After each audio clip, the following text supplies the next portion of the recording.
Now, moving on to our villain in the movie, Hugo Weaving plays the Red Skull. And uh, little side note, I actually said early on Hugo Weaving would be perfect for the Red Skull. I said that all along. That was the actor that I wanted to play the Red Skull. So I was psyched when they said when they announced that it was going to be Hugo Weaving, and he's good. He does a good job with the performance, but Red Skull is a huge disappointment in the movie. And I say this as a fan of the character because, as far as I'm concerned, the Red Skull, Captain America and the Red Skull's rivalry is up there in comic book lore with Batman and the Joker or Superman and Lex Luthor. Um, but the character doesn't translate to film. And there's two reasons for this. The first is I've heard a lot of complaints about the makeup looking like Jim Carrey in The Mask. And yeah, he does. I mean, imagine the makeup green. That's the Mask makeup. Um, and the second reason to me is that he's not a Nazi. The Red Skull's not a Nazi in this movie. And, he's the head of Hydra, which begins as a Nazi organization and then breaks off from the Nazi party. Um, and Hydra does not carry with it the menace and the threat that the Nazis do. Um, you know, and that's really where the whole thing kind of the movie to me falls apart. Is the villains aren't threatening, and they should have been the most threatening in any of the Avengers movies, and they're not. They're cartoon characters. The Red Skull is played as a cartoon character. He has no psychology to him. He has no real motivation other than to take over the world. Um, he's a bad guy. He's the villain, and he knows it. He doesn't think he's saving the world. He's not one of those kind of villains. He knows he's a bad guy and sort of relishes in it. He's evil for evil's sake, and that's not interesting. Um, and Hydra really, I'm shocked nobody has thought to make this comparison. Hydra looks like Cobra in GI Joe: The Rise of Cobra. They shoot ray guns for God's sake. They don't shoot bullets.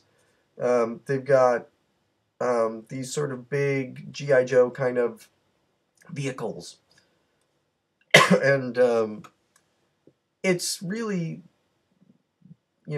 I don't. This is where I'm getting into talking about the director Joe Johnston, who I don't want to trash because I like Joe Johnston.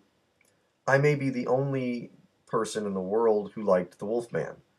Um, I think even the head of Universal Studios apologized for The Wolfman. I liked it, but I went into this movie, Captain America, hoping for Saving Private Ryan with a superhero in it. Um, and instead, it does come off more like G.I. Joe. Um, the character of Cap is done fine, but Hydra is, they shoot the ray guns, they don't shoot bullets. It's not a war movie, it's a science fiction movie. And the Red Skull makeup, even, I thought, why does he look like the Mask? Why can't it be more of a gritty, melted face, Freddy Krueger almost kind of makeup? I think that would have improved it. I think a darker edge to this movie would have made it a better movie. And instead, Joe Johnston goes sort of light with it. He goes, to the point where, I mean, removing the Nazis from it, to me, felt like they were really kind of dumbing it down. And that to me was a really big missed opportunity. A really big missed opportunity. Um, However, I mean, the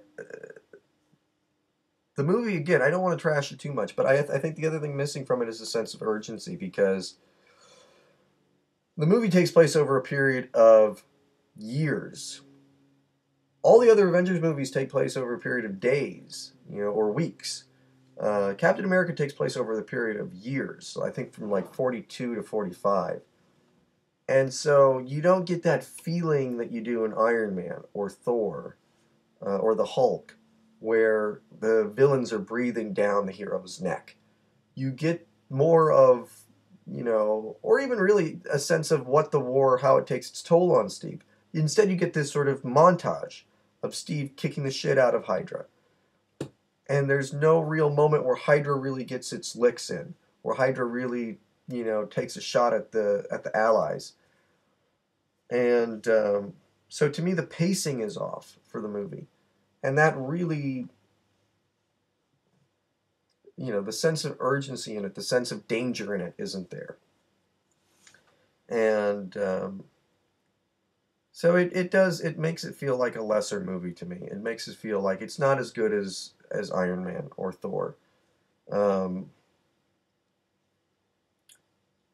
Now I will say this though, the music in the movie is phenomenal. I can't praise that enough. Alan Silvestri, I think, did a phenomenal job. This is one of the great superhero movie scores. I think stands up there with like John Williams' Superman score and Danny Elfman's Batman score as one of the just absolutely perfect superhero themes.